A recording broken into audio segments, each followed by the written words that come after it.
Como crianças num campo de batalha, você e eu estamos envolvidos num conflito muito acima da nossa capacidade.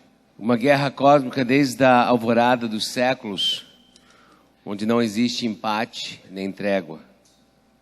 É vencer ou morrer, e as repercussões são espirituais e eternas. Nossa única esperança é Jesus, uma esperança que gera mudanças. Se você levasse para casa apenas uma frase da pregação hoje, eu queria que fosse pelo menos essa: esperança gera mudanças. Podemos falar isso junto? Esperança gera mudanças. E eu queria que você entendesse que a esperança que nós temos em Cristo hoje à noite, pelo qual nós estamos cantando até agora, é uma esperança que passa além da emoção, muito mais do que nós já sentimos agora com a música e com a banda tocando. Ela tem que chegar a gerar mudanças na maneira que a gente age um com os outros. Esse tema de adolescentes sendo dado muita tarefa e muita responsabilidade vem se espalhando na cultura de livros e de filmes nos últimos anos. Eu não sei se você chegou a ler ali Divergente, e agora o último filme da série, e nós lemos os livros com nossos filhos sobre Allegiant, em inglês. Mais uma história sobre o fim, né, com todo o fim do mundo, como é que está a cultura muitos anos para frente, e são adolescentes que estão com o peso de salvar a cultura sobre seus ombros. Teve outros livros também que saíram e viraram filmes, uma outra trilogia também, chamado Maze Runner. Em português eu esqueci o nome, mas está no terceiro filme também, onde adolescentes têm nos seus ombros a necessidade de salvar a humanidade. Outros filmes também. Então parece que é um tema meio popular hoje, de que como é que seria se nós colocássemos as nossas esperanças da batalha nas mãos de jovens e de adolescentes e às vezes até crianças. Isso aí não vem de hoje só, né? Tem a história verídica, né, do 15º século, onde Joana d'Arc realmente, com 16 anos, levou todo o exército da França para derrotar a Inglaterra, e foi uma heroína com 16 anos. Meu favorito livro e a série de livros que eu mais gosto com crianças armadas é das Crônicas de Nárnia. Crônicas de Nárnia, escrito pelo C.S. Lewis, já ouviu citar muitas vezes. Eu recomendo você ler para os seus filhos esses 7 livros. Os filmes são mais ou menos. O primeiro filme é muito bom, os outros saíram muito do roteiro, perderam muito o valor, vamos dizer, de ensino que tem os livros originais.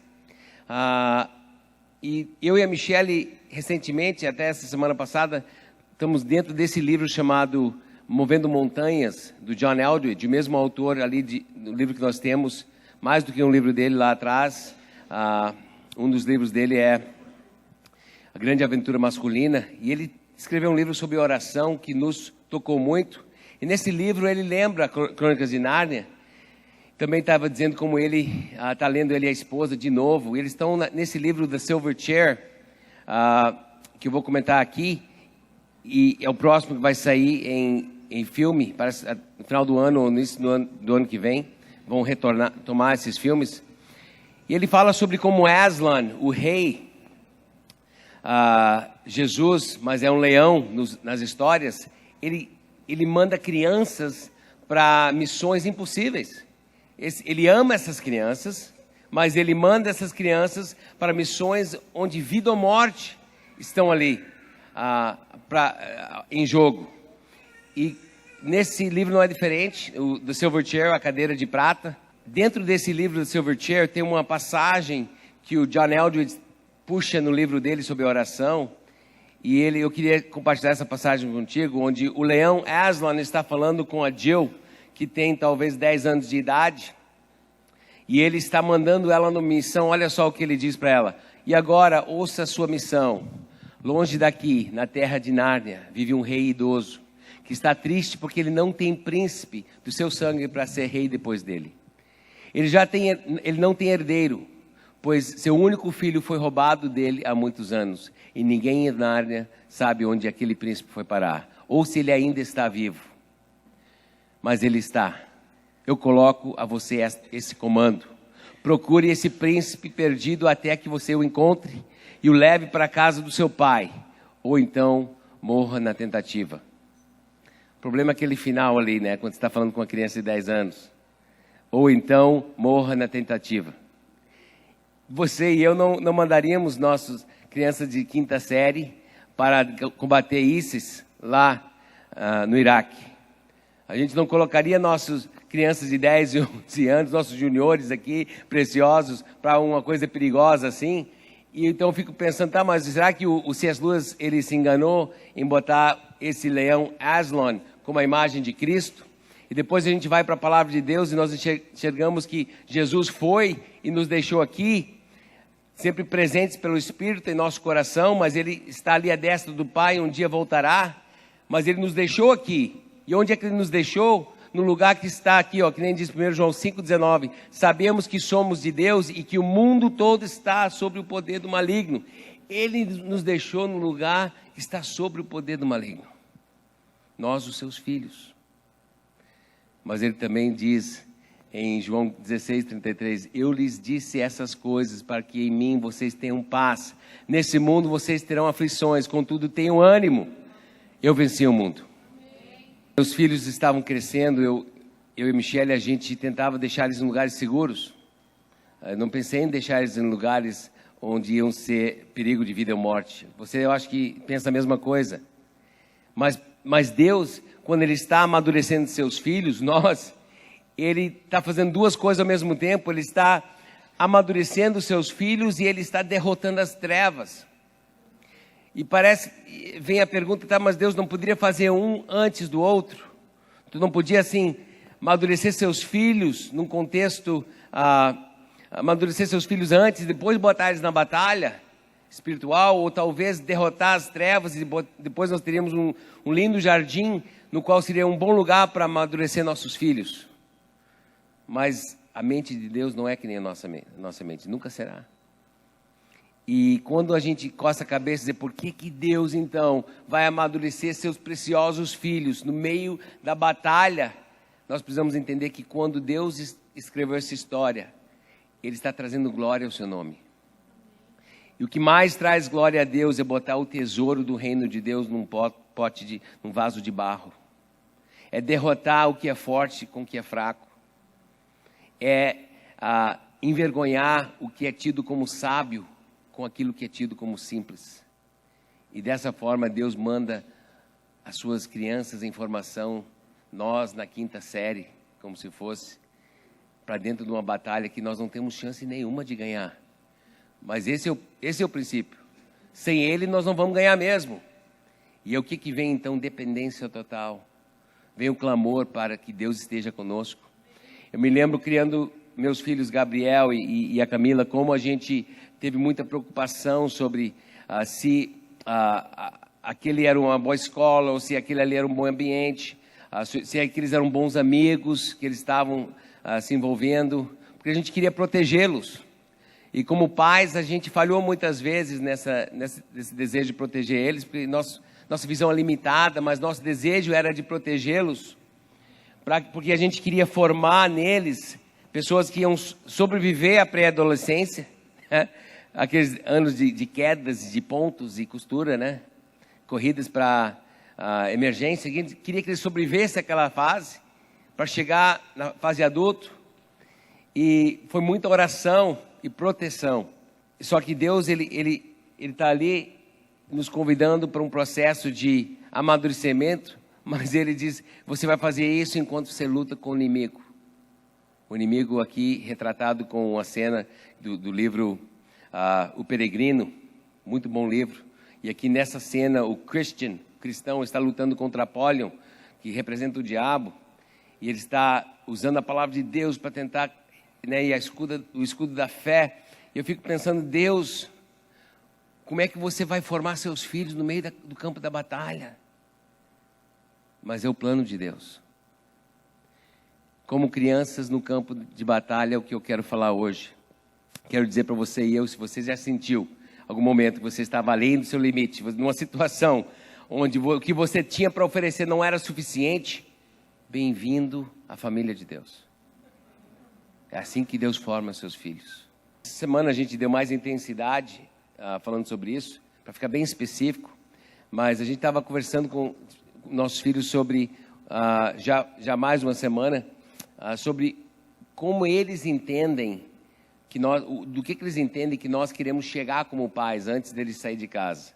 Camila está com 19 anos, Gabriel com 17, estão chegando cada vez mais perto daquela idade onde eles vão estar na responsabilidade da própria vida, da própria jornada, formando sua família. E nós queremos que eles não tenham dúvida do que se formou na casa Latham.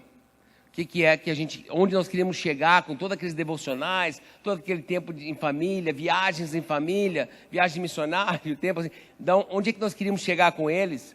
E a primeira coisa, nós queremos que eles se satisfazem em Jesus. Satisfaça-se em Jesus. Os dois estão aqui, Camila e Gabriel. Teu pai e a tua mãe querem que vocês sejam satisfeitos em Jesus. Nós decidimos que a questão não é que a gente quer que eles saiam de casa com o hábito de orar, o hábito de ler a Bíblia. Isso vai ser consequência de alguém que acha toda a sua satisfação em Jesus. Então, o que nós queremos formar nossos filhos? Filhos satisfeitos em Jesus. Não só isso, mas que eles amem pessoas e vivem em família. Conversamos muito sobre isso essa semana. Que a questão não é só você amar pessoas, aí você é muito legal na igreja, aí chega em casa, quem é que pegou minhas meias? Né? Na minha casa não acontece muito, né? Não sei se acontece na sua casa, mas tá menos, tá menos.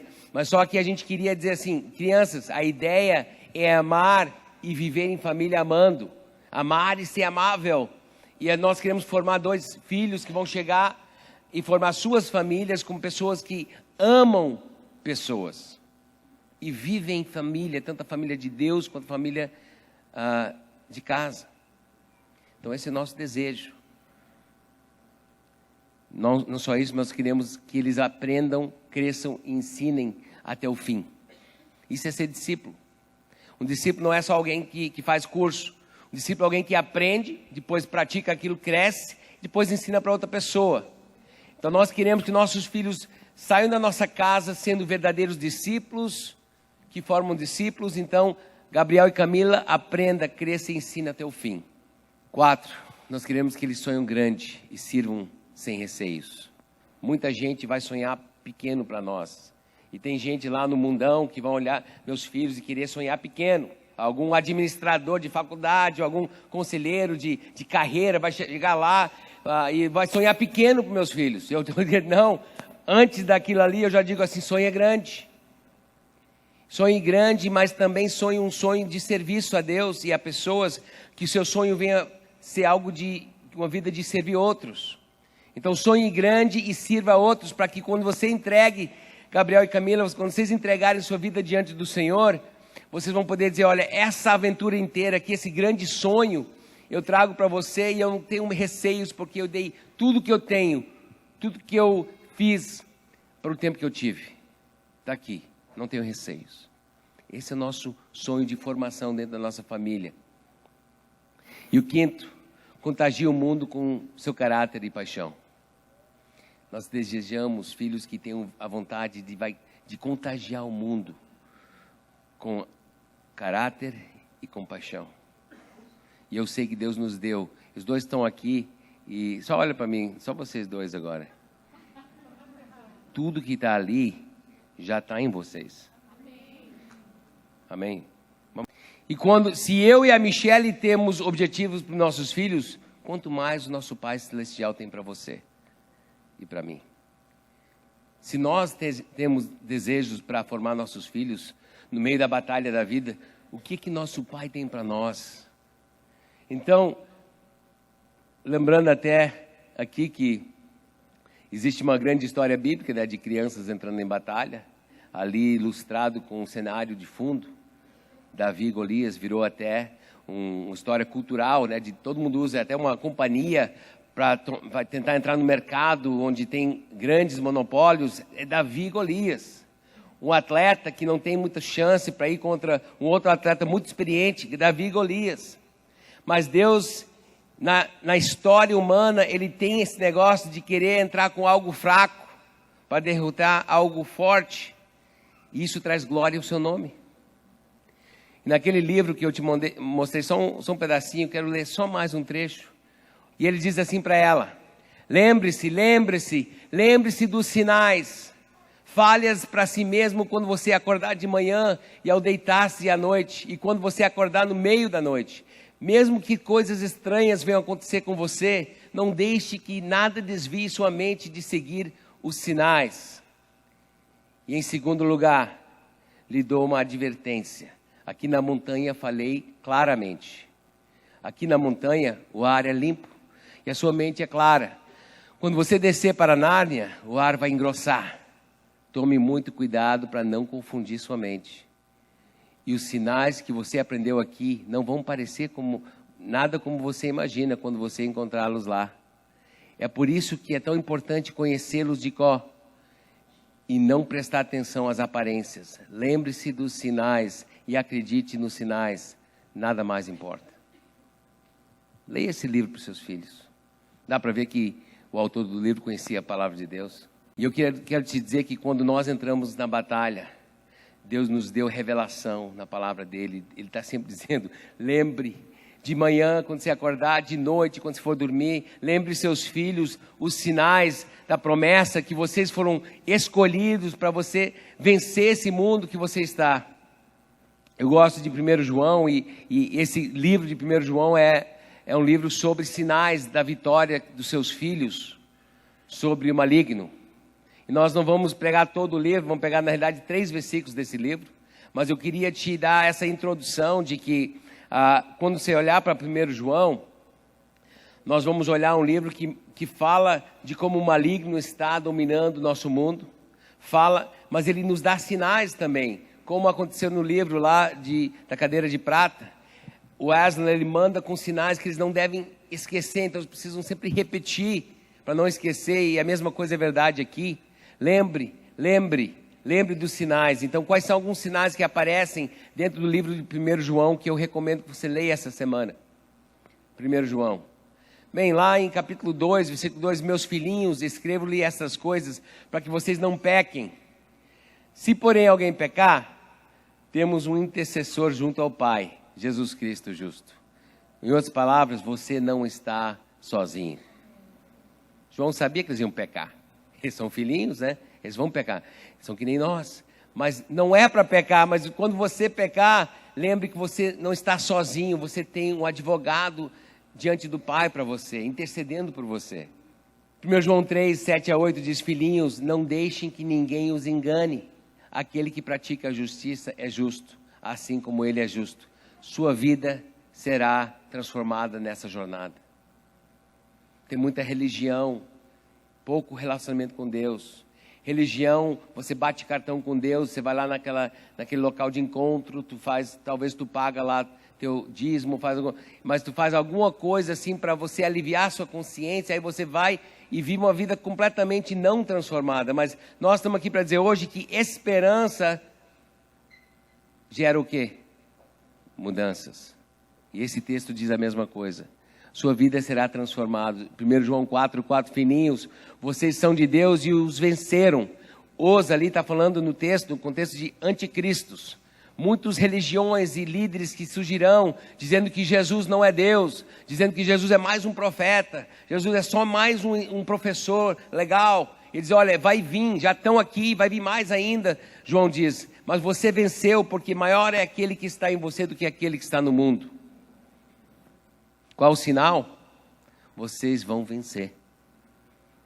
E o quarto sinal que eu quero dar para você aqui, em introdução, é de 1 João 5,14.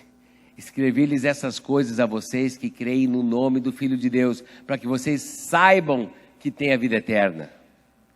O sinal é: vivam sem dúvidas. Porque lá no meio da caverna, onde você está contra a luz do sol não aparece, você pode começar a duvidar quem você é. Mas ele diz, olha, aquele que pertence a Cristo, aquele que confiou em Jesus Cristo e recebeu o sacrifício dele, ele sabe que ele tem vida eterna.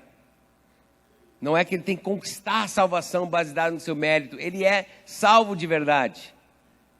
Então aí são alguns sinais, e a gente entende através de Romanos, que a Bíblia, ela foi nos dado para nos trazer o quê? Esperança, olha só, pois tudo aquilo que foi escrito no passado, foi escrito para nos ensinar, de forma que por meio da perseverança e do bom ânimo, da alegria e do não desista, procedentes das Escrituras, mantenhamos a nossa esperança. Deus está formando seus filhos no meio de um campo de batalha, onde nós não temos chance se não for por Ele. Nós estamos enfrentando demônios de milênios e milênios de experiência que sabem e observam o mundo ao nosso redor e são invisíveis para nós. Por que não botou então os anjos para lutar com eles?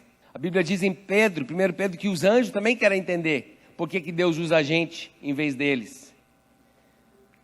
Mas é a escolha de Deus. Ele diz, não, mas deixa meus filhos ir aí que eles estão me representando. Aí vai a criança de 10 anos lá e derrota o inimigo. Porque ele vai no poder do Senhor. 1 João 3, 1-3, é o nosso texto que nós vamos olhar aqui na história de crianças no campo de batalha. E o primeiro versículo ali, que eu vou olhar, já é o último, o 3. Depois vamos voltar e ver o 1 e 2. Todo aquele que nele tem essa esperança, purifica a si mesmo, assim como ele é puro. Quando você está ali no meio da batalha, e você é um filho de Deus, e você acha, como é que Deus me colocou nessa? Eu não estava pronto, não tenho seminário, eu sou só uma criança. Vai vir dúvidas, e uma delas é, será que eu vou sobreviver a esse negócio? Será que eu vou sobreviver a essa batalha? Essas dúvidas não são só suas, né? Depois diz ali, purifica-se a si mesmo, assim como ele é puro. Vem a segunda dúvida, mas o que esperam de mim? Eu aceitei Cristo há 12 domingos atrás, e alguém me falou se eu vou discipular alguém, nem sei o que é isso. Eu entreguei minha vida a Cristo esse ano, e alguém quer que eu discipule alguém. Esses pastores estão loucos. Jesus está formando seus filhos no campo de batalha, porque é lá que traz glória ao seu nome. Esperança gera mudanças. E aqueles que têm esperança, agora nós vamos voltar, porque diz, esta esperança, então que esperança? Bem, vamos voltar aos primeiros 2 versículos do capítulo, para ver qual é a esperança que ele está falando. Mas a esperança gera mudanças. E lá no primeiro versículo diz assim, veja como é grande o amor que o Pai nos concedeu, sermos chamados filhos de Deus. O mundo vai dizer que mais importante é você saber quem você é. Quem sou eu? A filosofia vai dizer isso. Está escrito lá no templo de Luxor, no Egito, no templo em Atenas lá, está escrito também, quem sou eu? É uma grande pergunta filosófica, só que nós entendemos pela palavra de Deus que essa não é a grande pergunta. A grande pergunta é de quem eu sou. Porque isso responde já. Não é quem eu sou, mas de quem sou. Porque aqui diz que grande amor de Deus foi derramado em nossa direção, porque nós fomos chamados para ser o quê? Filhos de Deus. E quando eu sei que eu sou filho de Deus, eu sei que eu estou numa batalha que já foi vencida para aquele que mandou seu filho aqui, morreu por nós, e já decretou vitória sobre Satanás, e eu estou vivendo a minha parte da aventura de uma coisa que não vai ser perdida. Sou filho de Deus. O que de fato somos, o mundo não nos conhece porque não o conhece. E por causa que o mundo não o conhece, não nos conhece, começa a rogar praga sobre nossa identidade. Você não é que você pensa que é. O que você está fazendo aqui? Tu vai cair. Tu não vai conseguir fazer isso. Como é que vai ter uma célula na tua casa? Como é que tu vai ter... Aí começa a rogar praga. Você não tem capacidade, não tem capacidade. Não tem... E aí a gente diz, é verdade. Eu sou uma criança em formação, me botaram no campo de batalha. Eu não tenho capacidade. Mas eu sou filho do Deus que tem toda a capacidade, que derramou seu espírito nesse mundo para empoderar aqueles que têm a presença do Espírito na vida deles para fazer qualquer coisa. Não seremos os primeiros crianças no campo de batalha a receber acusação e desprezo. Lá quando o próprio Davi, né, foi enfrentar Golias, ele ouviu a mesma coisa. Olhou para Davi com desprezo. Viu que era só um rapaz ruivo e de boa aparência. E fez pouco caso dele. Quando eu cheguei no ministério no Brasil, foi em 96, cheguei aqui, um missionário antigo, que me conhecia como adolescente, ele mandou um recado pelo filho dele. Eu tinha me envolvido com muita bagunça com o filho dele. E ele diz para ele que eu sei que ele, Shane como pastor é engana bobo. Me lembro de ter ouvido, eu fui orar a Deus. Eu sei porque ele está dizendo, ele tem razão. Eu ser um pastor realmente seria engana bobo. Mas pela graça de Deus eu fui transformado de dentro para fora. E Deus me deixa ser autêntico, Deus me usa. E aquela palavra que veio para me insultar, para me derrubar no primeiro ano de ministério, Deus usou para me levantar e dizer, Shane, mas eu vou fazer uma coisa em você que ninguém imagina. Golias olha ali para Davi e diz, olha, engana bobo, uma criança vir contra mim. Fez pouco caso dele, disse ele a Davi, por acaso sou um cão, para que você venha contra mim com um pedaço de pau? E o filisteu amaldiçoou Davi, invocando os seus deuses. Deus está no processo de derrubar muitos Golias, através de muitos Davis. Aqueles que chegam diante do inimigo, que nos acusa, que você não tem capacidade de discipular ninguém, como é que você vai fazer isso? Recém entregou sua vida a Cristo. Você não tem capacidade de abrir sua casa, vai dar tudo errado. E aí começa a vir todas as acusações, e quando a gente pega todas essas acusações e diz, é verdade, não tenho nenhuma capacidade em mim. Só que, Golias, você olhou errado, você pensou que eu vi um pedaço de pau, mas é uma pedra. E você vai ver isso de perto. E Golias depois viu que ele não estava com um pedaço de pau. Porque o que Deus vai fazer conosco é algo milagroso, só Ele poderia fazer. Ele vai derrubar seres celestiais das suas áreas de reinado aqui na cidade, através de pessoas que recém entregaram sua vida a Cristo, que se colocam na sua mão e dizem, me usa Deus, me usa. E Deus vai derrubar os portões do inferno aqui em Porto Alegre, através de você e através de mim, não por quem nós somos, mas de quem nós somos. 1 João 5,19, sabemos que todo aquele que é nascido de Deus não está no pecado. Aquele que nasceu de Deus o protege e o maligno não o atinge. Ser dele, esse é o sinal. Vamos falar junto. Esperança gera mudanças. E o primeiro sinal, para lembrar na nossa jornada aqui, tirado de 1 João 3, 1-3, é ser dele nos faz seguro. Cara, pode vir qualquer coisa, nós somos filhos do rei. Ser dele nos traz toda a segurança que a gente precisa. Podem dizer o que quiser sobre nós. Sim, eu sou filho do rei. Fala com ele. Ele que me botou aqui. O Golias estava envergonhado, quis mandar uma coisa tão fraca contra ele. Eu estou aqui em nome do Deus de Israel. Você vai ter que lidar comigo mesmo, porque é com Deus que você está lidando. Então, quando nós nos vemos no meio de um desafio bem acima da nossa capacidade, que a repercussão é espiritual e eterno, ser dele é ser seguro. Próximo texto, versículo 2. Amados, agora somos filhos de Deus e ainda não se manifestou o que havemos de ser. Que palavra preciosa para nós.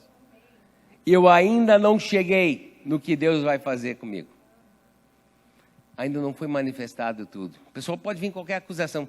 É verdade, eu ainda estou em formação. Pessoal, Shane, você é um pastor que está com muita responsabilidade, além do seu limite. É verdade, isso é verdade mesmo. Mas Deus não terminou comigo.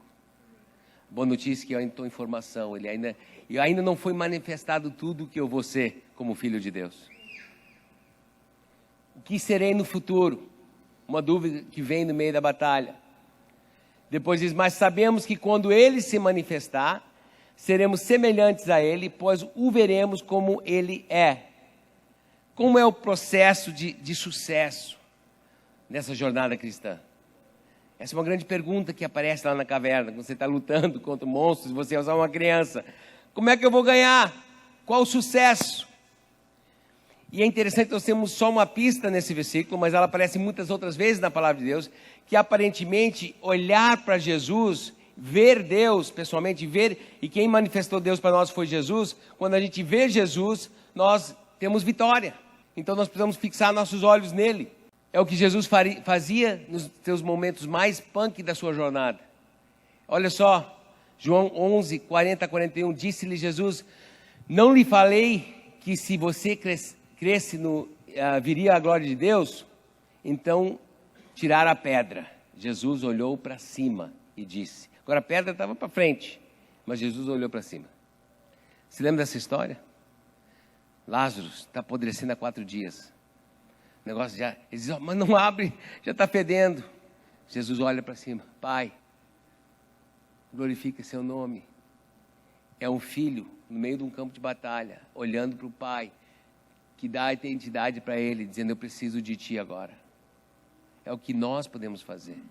Você está no meio da situação na sua célula, num discipulado que abriu um assunto que você não tem nem ideia do que fazer.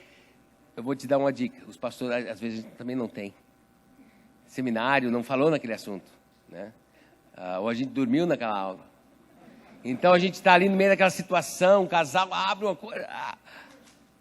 É assim, ó, Deus, Pai, eu estou aqui, traz glória ao teu nome.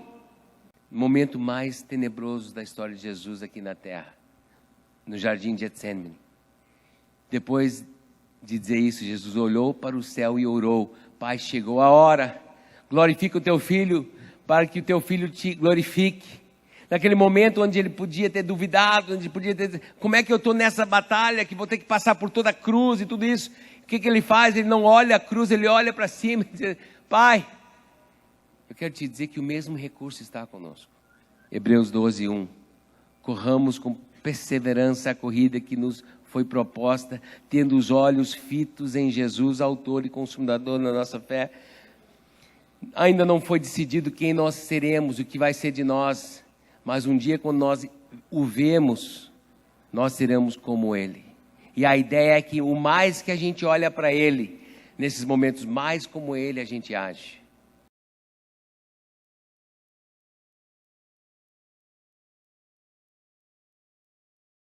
Olha para mim. Olha para mim, ele disse. Você já olhou por cima do seu ombro, numa situação de batalha aqui, e você, Pai, como é que você me meteu nessa? Pai, não tem saída dessa. Você olha para trás assim, Pai, mas eu estou numa situação que não tem como vencer mesmo. E como aconteceu no filme, aquele pai que ama seu filho, ele diz assim, filho, olha para mim. Eu quero te dizer que o que Jesus fazia nos seus momentos mais necessitados aqui na terra, Ele fez a mesma coisa que você e eu precisamos fazer, é olhar para Ele, fixar nossos olhos em Cristo, que é o autor e o consumador da nossa fé. Ver Ele traz vitória. E os 2 sinais dessa mudança na sua vida é que ser dele nos faz seguro e ver Ele nos traz vitória. Todo aquele que nele tem esta esperança, purifica-se a si mesmo, assim como Ele é puro. Deus, eu quero encontrar esperança em Ti. É para lá que nós vamos hoje à noite. Deus, eu quero colocar minhas esperanças só em Você, porque eu sei que sou uma criança em formação no meio da batalha, mas eu quero ter esperança e esperança em Você. Deus, eu quero me purificar para Seu serviço, porque eu sei que esperança de verdade gera mudanças. E aí diferencia o que nós temos aqui hoje à noite daquilo que é oferecido em muitos lugares no mundo, muitos centros religiosos, que é a religião. E você é convidado para ser amado e tornado filho de Deus. E por causa que você é filho de Deus, ser dele te faz seguro. Mas ser dele também quer dizer ver ele e ter vitória. Nós temos um exemplo de como nós estamos olhando para Jesus aqui como igreja. Queria convidar a nossa equipe de Camboja para vir aqui para frente. Uma das mudanças que houve aqui, a gente experimentou como igreja o ano passado, foi mudança de uns 28 mil da nossa conta aqui de Montserrat, através de vocês, para o investimento no campo de Camboja. Nós construímos essa sala de aula que está aqui representado. Foi um grande desafio, talvez você se lembre, as células levantaram semanalmente ali, mensalmente, aquelas ofertas para Camboja. Está aqui enviado um retrato agradecendo para a sala da escola lá na Camboja. A Missão Adore construiu. E nós vamos ir com uma equipe lá para olhar esse ministério que já está servindo a muitas crianças. Em torno já de 200 crianças nesse colégio. A cultura lá, que é muito jovem, essa cultura por causa de muita guerra civil.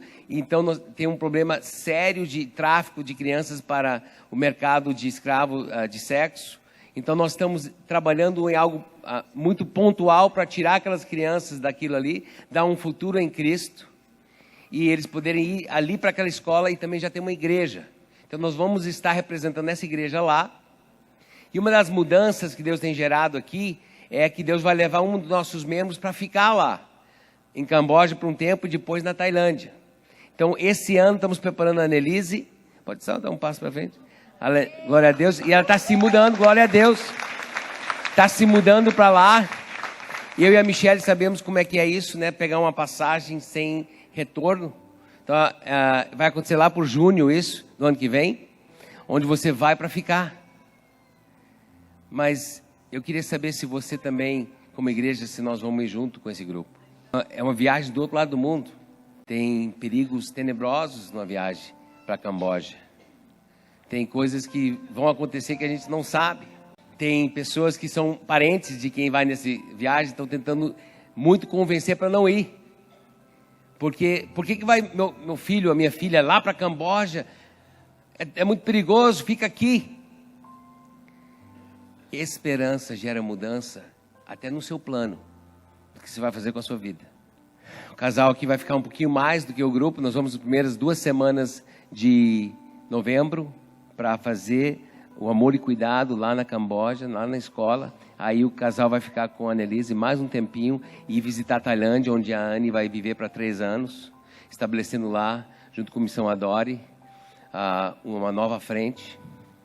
É a sua igreja dizendo sim para o Senhor, entrando em lugares perigosos, porque a gente sabe que somos incapazes, mas estamos em formação no campo de batalha, e só que ser dele nos faz seguro.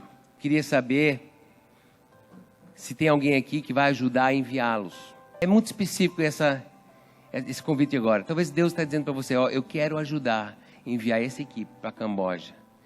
Seja milhas, ajudar nas passagens, o que Deus colocar na sua mente. Eu quero ajudar a enviar eles para Camboja. Se isso é você, bem especificamente, queria que você ficasse em pé agora para a gente contar com o que Deus está falando para você. Queria convidar vocês para entrar em contato com a Annelise. Busque ela já está memorizando quem são os rostos, vai buscar você. Não, mas você busque ela, que ela vai te mostrar como você pode ajudar, as necessidades de levar esse grupo para lá. Vai ser grande necessidade. Agora eu quero perguntar a toda a igreja, quem vai apoiar esse grupo para ir em oração? Fique em pé se você entendeu que Deus está te chamando para orar. E aí é um compromisso sério. Orar por esse grupo que vai as primeiras 2 semanas de novembro, porque nós somos crianças em formação e ninguém tem a capacidade, mas nós vamos chegar lá, nós vamos representar nosso rei, porque ele vai fazer coisas em nós e através de nós que nós nem esperamos. Deus, eu peço que essa igreja possa realmente levantar-se e enviar não só esse grupo, mas cada ano, quando você for nos dando desafios, enviar nosso povo para o mundo inteiro, porque nós estamos aqui para representar teu reino, como as crianças enviadas para Nárnia, lembrando os sinais das suas promessas sobre a nossa vida, que por termos esperança em Cristo, isso já gerou mudanças em nós. E ser dele é ser seguro em qualquer lugar no mundo.